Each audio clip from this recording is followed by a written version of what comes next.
Emily Weinstein, welcome to China Talk. Thank you. So first, let's start off talking about the importance of open source research with regards to Chinese technology. Honestly, with just a few tools in your toolbox, the open source information on China and Chinese technology and everything is actually chock full of wonderful finds. We like to kind of say that the Chinese use Chinese language as like this first level of encryption. They think honestly that other people can't read Chinese, and so therefore you end up finding a treasure trove of information if you just know what terms to use in Chinese to search. Well, And I want to stay on that point for 1 second because it's true. And not a lot. I mean, there aren't a lot of Emily Weinsteins in the world doing the sort of research that you're doing, looking into these questions. There is a trade-off, right, between putting all of these sort of like policy documents in a classified system and, you know, reducing the flow of information. And we've done past episodes about how hard it is to sort of like signal bureaucracies to do something in a country as big as China. It's not like these Chinese bureaucrats are dumb, right? But I think the sort of thinking that they have, which I sort of buy, is that, okay, there are 10 or 15 like Emily Weinstein type analysts around the world, but the benefit we have of being able to publish, you know, a Made in China 2025 plan and like have every, you know, Mishu at every level of the government, the payoff is higher. yeah, no, I think that's totally the case. And I've talked to some other folks at CSET who have worked in US government for years. And, you know, I come at these issues as someone who understands, honestly, the Chinese system better than the US system. But I've talked to some of my colleagues and supervisors at CSET, and they say the same thing about the US government. There's also a treasure trove of things that the US government publishes that other countries, both adversarial and friendly, can find and, you know, dig through and kind of go to town on. I mean, one of the things we joke about is the US has a policy strategy document for every single concept, department, you know, anything. And we publish them. So, I mean, it's not just a Chinese thing, but it's definitely, if you have the Chinese language capabilities, you can find anything. How did you begin your process of understanding how to decipher these things? So I had great mentors for this. I ended up having to kind of learn how to dig through things like Chinese company annual reports or, you know, company websites or who knows what else. But beyond being able to do the searches, you start to kind of learn where you can find the most authoritative documents. Well, I say authoritative, also, you know, credible, reliable. So, you know, it's your things versus, you know, Sina, which has great information, great news documents, everything like that. But something like Sina versus something that's coming from People's Daily. How do you weigh which is more credible or authoritative? I think that's one of the things, too, that you can't necessarily teach someone. It's something you kind of have to learn as you're going through the open source internet. Yeah. I mean, it's interesting just sort of like thinking about this in the US context. And, you know, the answer isn't always trust the New York Times, right? And it's the same thing in China, where like Renmin Herbao isn't always going to give you all of the answers. And there are many other voices in the space, from like random commentators who have their own WeChat channels to like some professor at some like third tier national defense university who happens to have some interesting ideas, versus like Yangtze. And all those levels sort of like add up to a picture. And you sort of intuitively, if you're someone who follows the news in the US, you sort of intuitively understand that every sort of slice of that like information pie has utility, right? Yeah. And I would have loved to take a course on this in undergrad. I am still waiting for someone to make the Coursera version of this, so I can take this course.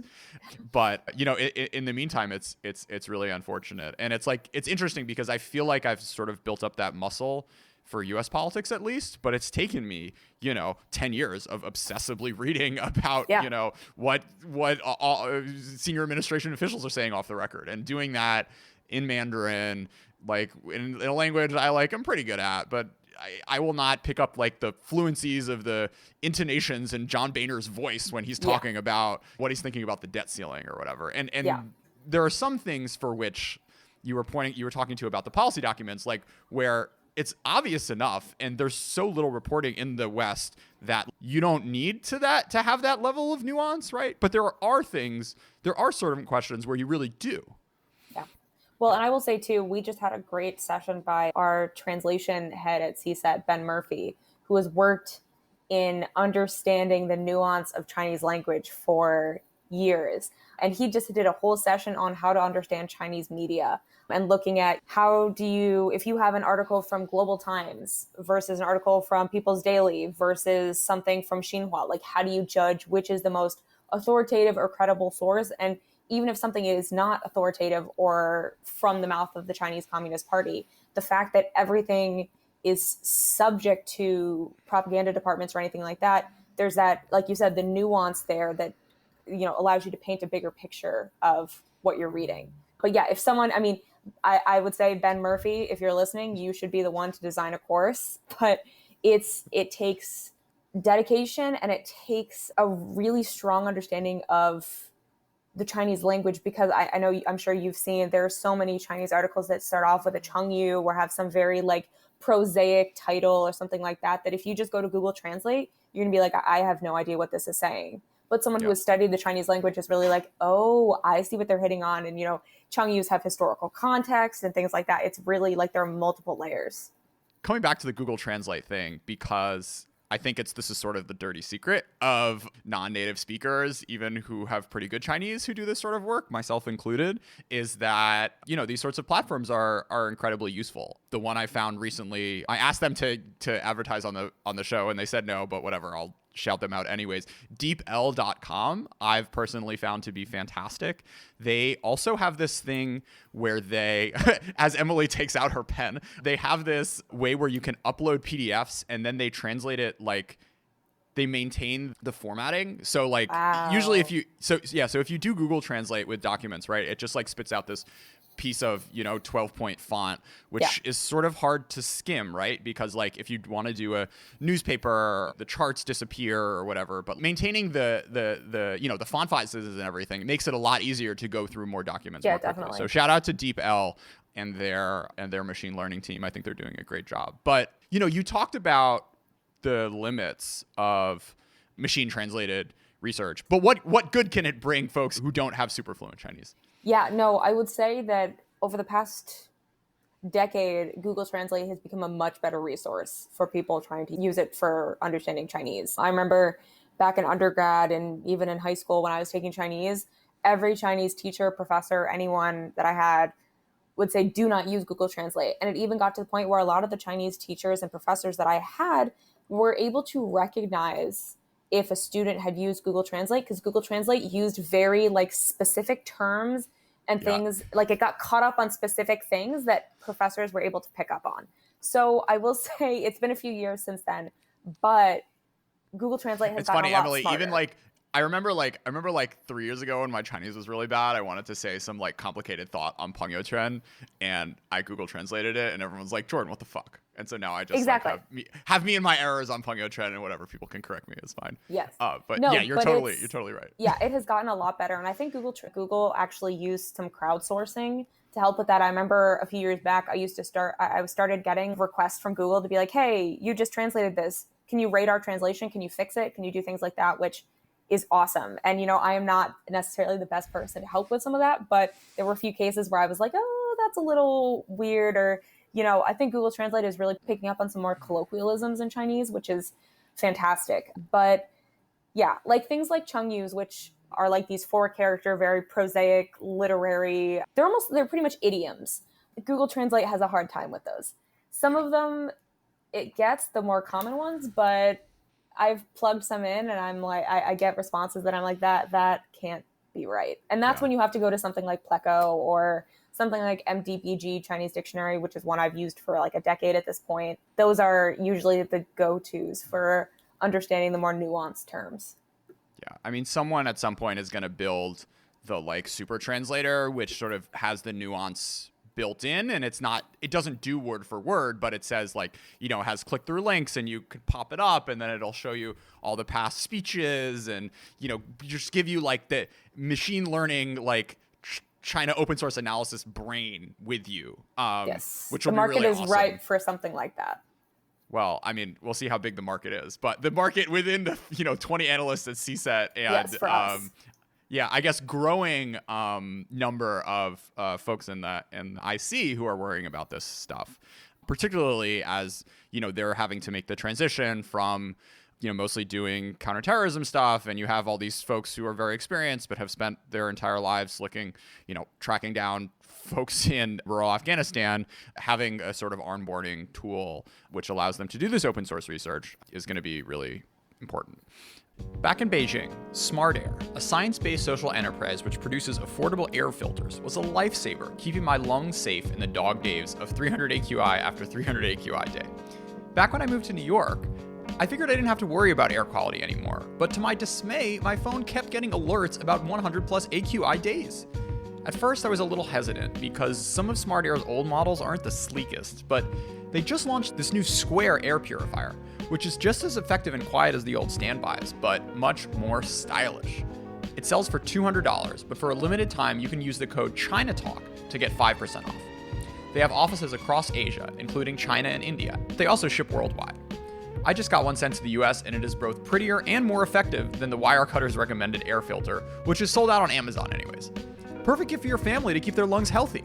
Plus, the Smart Air guys have shown that purifiers can also filter out COVID-19, which is obviously a big plus. Check them out at smartairfilter.com and use the code CHINATALK for a discount.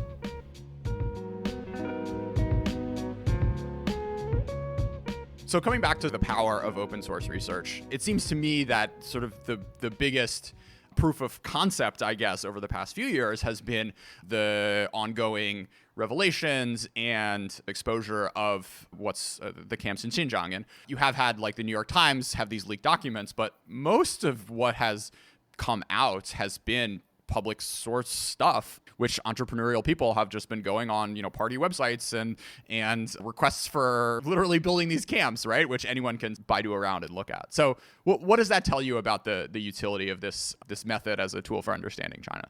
I think, like you said, it validates how important this type of research is. I think there's this misunderstanding that the Chinese government is like other governments and is not going to be is not going to be publishing these things. Like, the people think that it's going to be some big hidden state secret.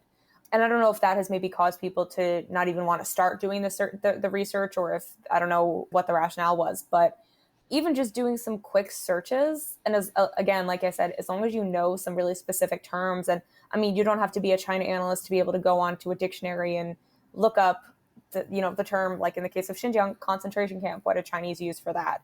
Or, how to say Uyghur in Chinese, or anything, that applies to this case. You plug in a few words in Google or in Baidu or things like that. And as long as you know, one of my other important things that I tell all new China analysts, if you want to do research in Chinese, you need to use quotations in your Google searches, because Google is not smart enough to know where to connect characters, and you will get weird searches if you don't. So quick side note there, but if you plug in some key search terms, you will find more than you think you would ever find. In the case of a lot of work with Xinjiang, Sean Zhang, who is from Vancouver, he was the one who did some unbelievable geospatial imagery searching on these camps in Xinjiang. He ended up publishing document after document of, showing kind of the progress of these camps being built, all via open source.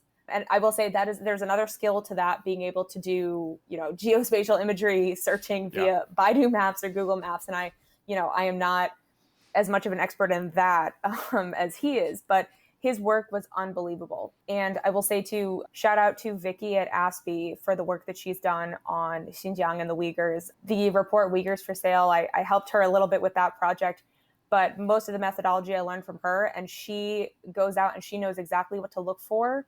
And again, it's all about kind of knowing what types of documents you're looking for. So in the case of the Uyghurs for Sale report, we were looking for things from these kind of smaller companies, like these factories, things like that on the surface, if you do a Google search just for the company, you get very little information. It's a very municipal level, rural kind of company that 5 layers up there might be a parent that you've heard of before, but otherwise you never would have come across this company. And you do some searches, and again, you're going to find some of those really interesting terms. And, they're not going to come out and say concentration camp. They're not going to say forced labor. They're not going to do anything like that. But if you understand the nuance of the terms that China might use, they don't say re-education, but they talk about patriotic education, or they talk about teaching people Mandarin. And with the understanding that when they say that they're teaching Uyghurs Mandarin, when you have the policy background, or when you have the kind of contextual background to that, you understand that, okay, they're teaching them Mandarin because they don't want them to speak their native language. So it's, again, you have to, go in with, I would say, a basic understanding of what the Chinese government is looking to do. And then with that, you can shape your search terms to find really interesting things. I think, well, we're not gonna throw this on Ben. We're gonna throw this back on you, Emily, because I have fairly regular conversations with China Talk listeners and who are in undergrad or in grad school, and they're like, "What should I write my paper about?" And my answer to them is like, it's not the topic, it's the methods. And I think if like CSET or other think tanks would add, because there's so few think tanks that like actually use Chinese sources in the first place. And anyone who's in a public policy grad school program can write like the think tank piece, which sort of summarizes what's around in English. But I think if you guys sort of just add, 2 paragraphs of how we got there, sort of like a sources and methods thing. And my sense is that it's so straightforward that this isn't something that would end up being sort of like reverse engineered out of existence, because you're literally just searching for terms, right? Yeah, and we so I wrote a piece earlier this summer with my colleague at CSET, Ryan Fedashik, entitled Overseas Professionals and Technology Transfer to China. And in that report at the end, we actually have an appendix there where we added a chart that includes all of the Chinese search terms that we used to kind of figure out our searches and kind of how we came about to our findings.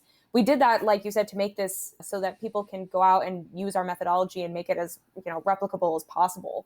So I highly recommend people to kind of go ahead and check out those terms there. And it's not an exhaustive list. It's just some key terms that we thought were really important for others to know if they wanted to try this searching.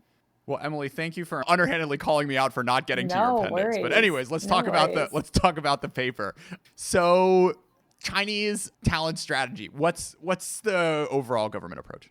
As far as talent strategy goes, the Chinese are or I should say Beijing and the Chinese government are really focused on avoiding the brain drain. This has been something that China has struggled with over the past, at this point, 5 decades almost, since the reform and opening up period, where they've let Chinese citizens go out and get an education from abroad. But, a lot of times people, they go off to the United States, they go off to Europe, Australia, and they stay there. And the Chinese government is really concerned about this. So they have been working on this issue, like I said, for decades. And so what this has turned into is the development of things like talent programs that incentivize Chinese individuals, part of, Chinese citizens, people that are members of the Chinese diaspora, and in some cases, even people that aren't Chinese, just foreigners who are really good at what they do. All these programs have been designed to incentivize them to come to China and contribute to Chinese innovation, Chinese science and technology development, and so on. At this point, everyone and their mother has heard of Thousand Talents program. It's kind of the one that comes up a lot these days. It came up in the context of the indictment of Dr. Charles Lieber at Harvard, and it's come up in a few other cases. But Thousand Talents is kind of like the quintessential example of what this is. So it involves someone who is, again, of Chinese descent or not necessarily of Chinese descent, being recruited because they work in something that's of interest to the Chinese government. So in the case of Charles Lieber, we've got the head of the chemistry department at Harvard, who clearly has a wealth of knowledge on, interesting aspects of chemistry, molecules, whatever else. I'm not a science person. I understand science policy, not the actual science. I usually go to the experts for that. But so China works to make contact with these individuals and recruit them to come and work in China. And with the case of Dr. Lieber, he was actually recruited to work at the Wuhan University of Technology. And one of the big things that comes up in talent programs is what type of incentives they give people. So in the case of, I keep pulling up Dr. Lieber, but he was making $50,000 a month from Wuhan University of Technology. Besides that, we've seen talent programs give preferential visa treatment. It's funny, Emily, because sometimes the Chinese government is really cheap, and sometimes they're more than happy to spend a ton of money. Talent is not where they're cheap. Yes, I was going to say they will pull out the red carpet for talent. So besides bonuses and big salaries, they'll give people preferential access to visas, try and get people to get permanent residency in China, which is extremely difficult for a foreigner. They help you if you come with your spouse or partner. They'll find jobs for your spouse or partner. They will give you housing.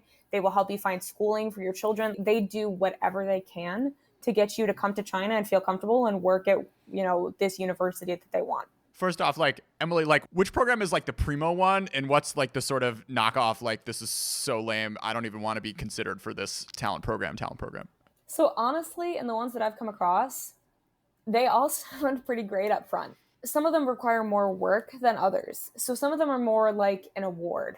So like you get an award, you get a big lump sum of money, you get a comfy job at a Chinese university, and you don't really have to do much.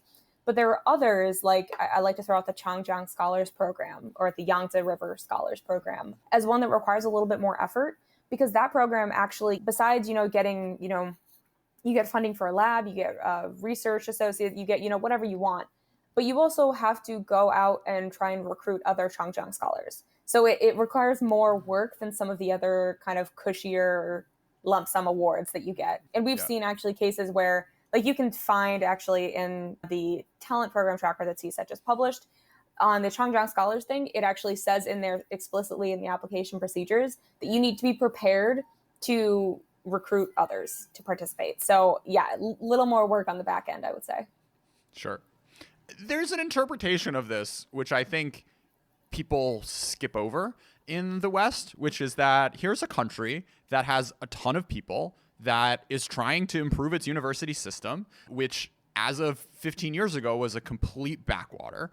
And any country would be doing the same things. I mean, your own Tina Huang we had on earlier this year, she wrote a whole report about like all the different incentives that all these Western countries are doing to compete for talent with regards to sort of like doing immigration, making immigration easier for PhDs and people who want to start companies and whatever. So I think it's like a legitimate thing to compete, to have the best professors in the world join your university system and, teach the next generation of grad students who presumably will go on to found companies and have innovations in cancer research and learn about whatever molecules Dr. Lieber knows a lot about. So why can't people just say, okay, great, good for them, maybe we should pay our university professors more so they don't do this sort of stuff?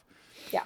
So the problem with Chinese talent programs, as opposed to, trying to get, like what you said with, we want in the US, we want people to come from all over the world to contribute to our system, our developments. The problem with Chinese talent programs is the lack of transparency.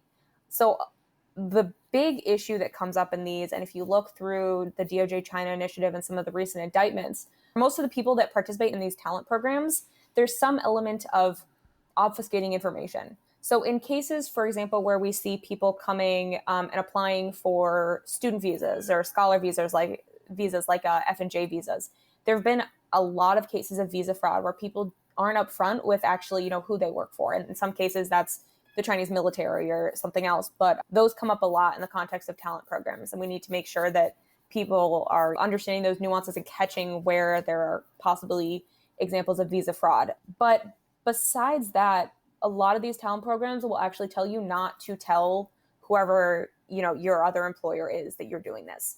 One thing quickly, I would say the other issue that comes up with talent programs is, at least in the United States, a lot of people end up being charged with misuse of grant money, where a lot of the people in the United States, if they say they're part of a talent program, or if they are part of a talent program or working at a Chinese university and are simultaneously receiving grant money from the US government, from NIH, DOE, things like that, that is another big issue. And China wants those people. China wants the professors and individuals that are connected to those different bodies of the US government. They want that information.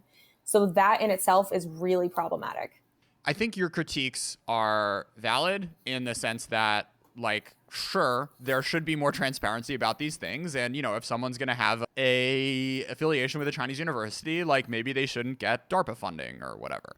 But I think there's much more. So I think your interpretation is like a completely reasonable one, but it seems to me like the discourse in Congress and in other think tanks paints this in a far more nefarious light. And if your transparency things come through and, okay, like someone can have an affiliation with a Chinese university and then they just won't get funding from the Defense Department or something, like that seems like a reasonable solution, but I don't think that's where we're trending. And I think you're right. I think, and it's funny you mentioned this, I wanted to tie back a bit to the presidential proclamation that came out back in May that was trying to restrict Chinese students and scholars coming on F&J visas who are coming from universities or entities that are tied to the Chinese military. And there's something to be said about that. So there's something to be said, people talk about the Seven Sons of National Defense, this group of 7 Chinese universities that have historically been tied to the defense industry, the Chinese military, and are under the oversight of the Ministry of Industry and Information Technology, which is the leader in MCF, military civil fusion. However, it gets much more problematic when we start thinking about blocking individuals who are coming from things like Tsinghua or Beida or some of these other universities where, yes, they're the top universities in China and, therefore probably going to be tied into the defense industry in some capacity. But that doesn't mean that we need to do a full kind of blanket ban on anyone coming from that university. I think if you're going to draw the line of okay, we take money from the Defense Department, I don't know how many American universities are not going to make that list. Exactly. So, in that sense, I think, there are problematic parts of Tsinghua and Beida and these other universities, but it needs to be much more of a targeted analysis of what specific parts of these universities are problematic. I don't see any problem with, okay, if you see this one lab at Tsinghua, this one department is really, really tied to the PLA and you can prove that. I don't think there's a problem if, someone from that lab or something or who was connected to that tries to come to the US. Not saying that you should ban them right away, but you might want to, do a little bit more due diligence on them and maybe not have them employed at a lab that takes money from DOE or has a contract with DARPA or things like that. But I don't think it should be a yes or no, you can't come at all versus come on over kind of thing. I really think it requires much more of a due diligence style search to it. Yeah. It's hard though, because when you start trying to be nuanced, so what happens? Like the consular agent who's 25 years old is now supposed to be reading dissertations and understanding to what extent this person is going to be able to turn what they've learned into something that's sort of dual use 7 years down the road. It's hard, and it's understandable why, if you're a policymaker who's concerned about this, you want to just draw the fence wider than it would be otherwise to make sure none of this sort of activity is happening. It's really important because people are getting caught in the crossfire who don't deserve to be and should have every opportunity to, learn the most they can about their molecules. Yeah, absolutely. And I think, the one example that I say, well, backing up for a second. So I think I agree. And I think that, the poor consular officers or the people working at DHS who are in charge of this, I think this is where people like myself and others in the think tank and kind of policy informing community need to really step it up and kind of provide these entities at state and DHS and throughout the government with very kind of objective, unbiased information about, okay, this is what is happening, and lay it out for them and let them make the decisions, but provide them with the resources they need. Because, there are cases that probably should have been caught. My favorite one to point out at this point is there was a DOJ indictment recently involving visa fraud where someone on her visa, in her interview or on her application, said that she worked at Beijing Diaoyutai Hospital. And after this indictment came out, I did a quick search in Chinese of just Googling Beijing Diaoyutai Hospital. And it took me directly to the Air Force, the PLA Air Force Hospital site. That was the first thing that came up. So that to me is something that's okay, come on. We should have been able to catch that. Someone should have done a bit more due diligence. Well, however, maybe she's going to nursing school. Whatever. It's fair. But there should have been some more due diligence on the fact that, or she is a part of the PLA. Doesn't mean that she should necessarily be banned or not, but she did lie on her application and say that she was not associated with the PLA when clearly she was. Yeah. So, but it goes back to, a young consular officer who's checking over a visa thing, A, might not have the time to do this due diligence, and B, might not have the Chinese language capabilities. So, we're kind of shooting them in the foot here, and that they don't really have the ability to vet these people as effectively as they need to, but then we turn around and blame them. So I feel bad. We're not giving them what they need. Yeah, and shout out to the Beijing embassy folks who listen to this podcast. You guys are doing great. It's not your fault. Yes, absolutely. So, an interesting question is I'm waiting for one of these sort of talent tracker lists to put Yenching Academy and Schwarzman Scholars on it. And it hasn't happened yet. Probably happen at some point. But do you have a take on, to what extent they're these sorts of exchanges and programs should be considered in this vein. I mean, I sort of feel bad for whoever decide to fund Yenching Academy, because I feel like they're really not getting a good return on their investment when it comes to me putting out this show. But yeah, I mean, what should folks who are thinking about these programs keep in mind when trying to navigate through this morass of, living in China and sort of everything being complicit, but at the same time not wanting to be part of a military civil fusion scheme, I guess? Yeah, no, programs like Yenching and Schwarzman, I think, are awesome opportunities for people to live in China and, learn in China. With that being said, going into it, you need to be prepared for, I think, what you might face. So one of the things that comes up a lot with Yenching, and I know this came out last summer, where there were issues with the FBI interviewing people who had participated in Yenching or Schwarzman. I don't necessarily have a problem with that. I think if you're going to do this at this point, because of the state of U.S.-China relations, you have to be, okay with the possibility that the FBI might come and ask you some questions. They're not here to get you in trouble. They actually are there to protect you. They want to make sure that you weren't recruited by, the Ministry of State Security, Ministry of Public Security. And I personally didn't have any experiences like that, but I know of friends and other acquaintances who were approached by people. So, in that sense, by all means, go ahead, live in Beijing, live in Shanghai, do whatever you want in China, but really just know that the U.S. government is probably keeping an eye on you, but it's, again, mostly to protect you. So I like to point that out. So don't be afraid, if someone from the FBI comes knocking on your door and just wants to ask you a few questions. But on the point of, I mean, be a little afraid, I guess, if the FBI is knocking. But 9 times out of 10, they are there just to gather intel and to learn some information. I laugh too. I know people who in undergrad were, approached by questionable things. And as in undergrad, I look back at my time in Beijing in undergrad, I was very naive to these issues. I didn't receive any kind of education on how to handle that or anything until I had hindsight. And I looked back on my time in China and I was like, oh, maybe that was kind of sketchy. I think that's something that Yenching and Schwarzman and these other programs, even study abroad programs, you need to educate participants about these issues beforehand. So they're not kind of looking back and being like, oh, well, the program brought me to this event that was hosted by the Chinese government and I met these people. And now 5 years later, I'm trying to apply for a clearance and someone asked me about it in my polygraph and I'm wholly unprepared to answer a question about it. The other thing that I want to point out too is China often will kind of co-opt these study abroad opportunities and put it and kind of tout it as a talent program. So the thing that I like to throw out for this example is if you actually look up like a list of Chinese talent programs, a lot of the times they will say that Fulbright is a Chinese talent program. It is not. And I actually made a very executive decision in creating this talent program tracker for CSET to not include it, because Fulbright, just because the Ministry of Education in China helps with that exchange program, that does not mean it's a Chinese talent program. In fact, Fulbright, which unfortunately has been either canceled, suspended, I don't know what this current state of it is at this point as far as the U.S.-China Fulbright, but that is such an important program. A lot of kids are now going to Taipei. The ones who I will say fully love the idea of more people going to Taiwan. Military civil fusion. We're going to skip the intro. Emily, how can you think about what are the open source ways to get at how effective the program is? So I get a lot of questions about, is MCF successful? How is it going? Where's the progress? And it's something that's honestly hard to judge because you have people on one end of the spectrum saying it's not successful at all, and others people saying, oh my God, we should be terrified. It's been going so well.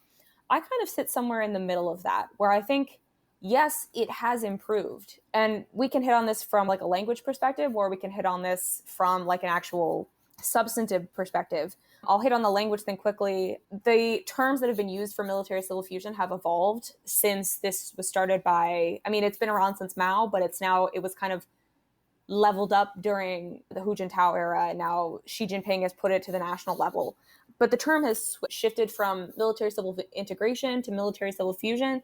And now recently we're seeing a shift to military civil solidarity, or Junmin Tuanjie, which in itself is kind of showing, okay, have we finished the era of fusing everything, and we're now at the point where things are, unified? Now we're all eating at the same table. It's exactly.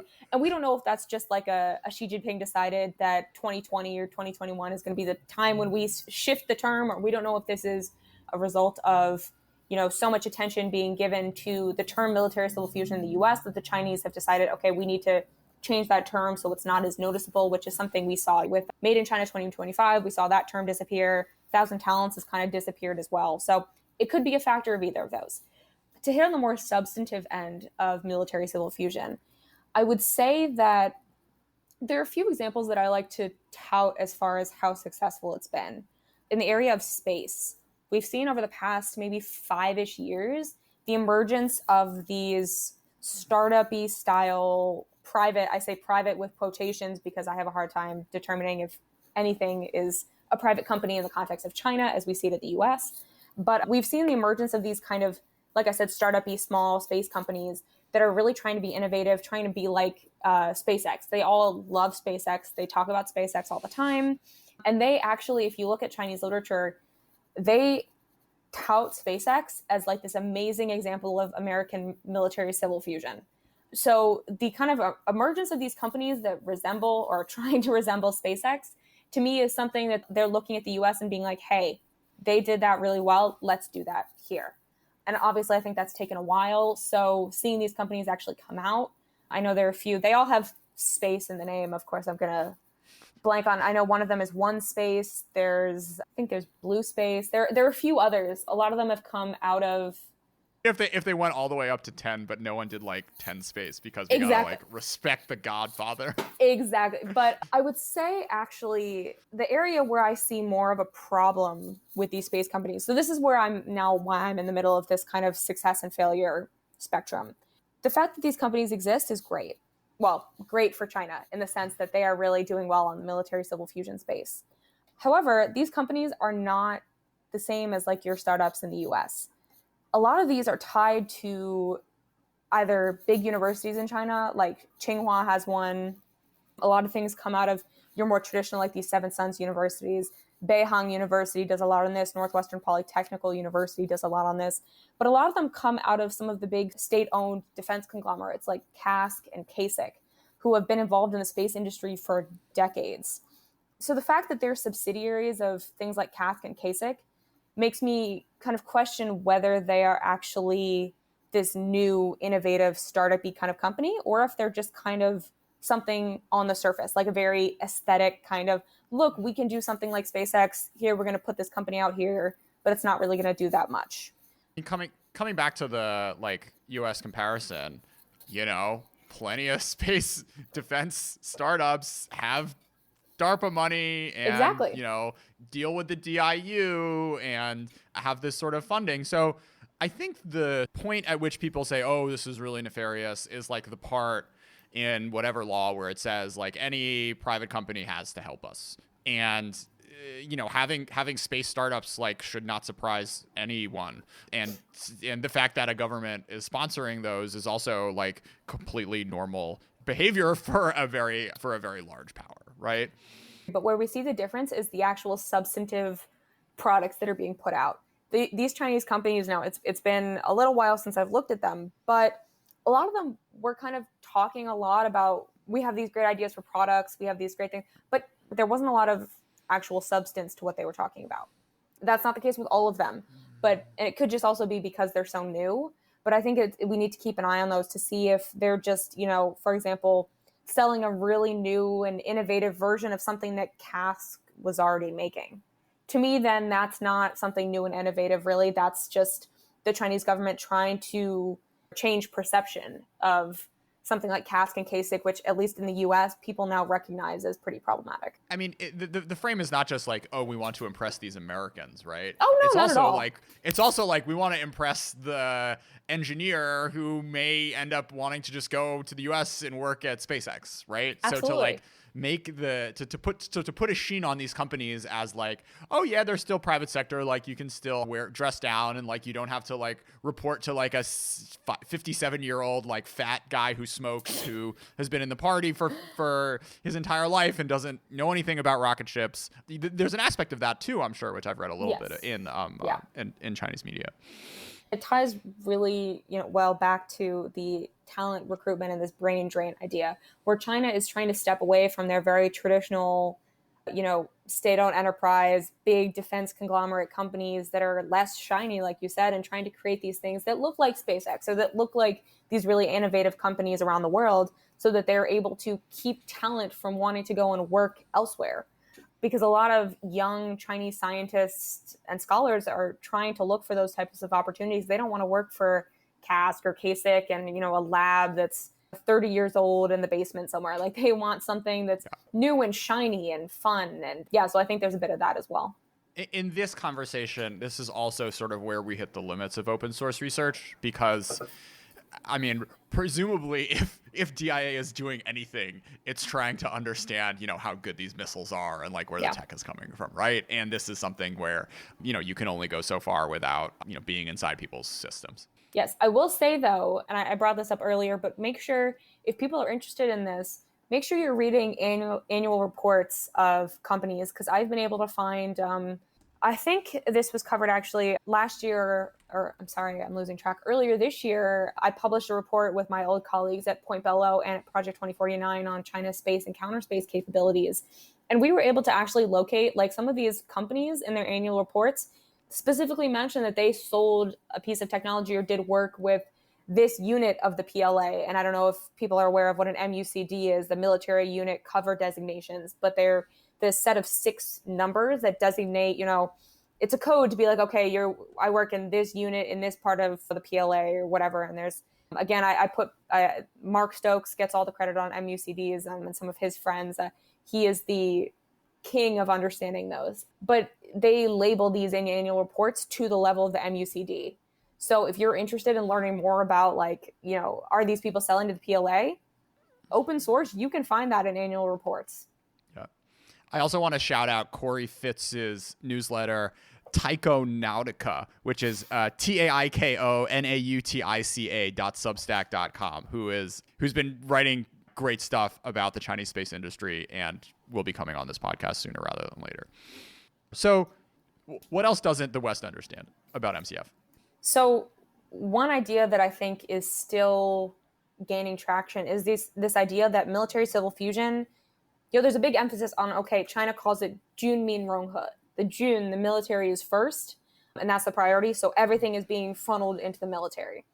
That is not actually the case. And I think this is super important to think about in the context of MCF, is that technologies from the military are also being spun off to the commercial sector. There's this term in Chinese, they talk about spinning on and spinning off. So we've got spin on to the military, spin off to the commercial sector.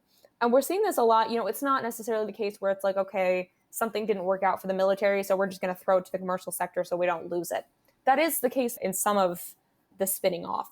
But some of it is recognizing the dual use capabilities of a technology where it goes to the military and the military is like, oh, this is great, but we should also give this to the commercial sector, A, so it can become more competitive, and B, just because it can be useful in other contexts. So I think that's something that we need to pay attention to more when it comes to military civil fusion. And again, as important as that military side is to it, the fact that China is putting some of these technologies then into the commercial space too has a number of implications for people in the US and others around the world who are trying to work with some of these commercial entities.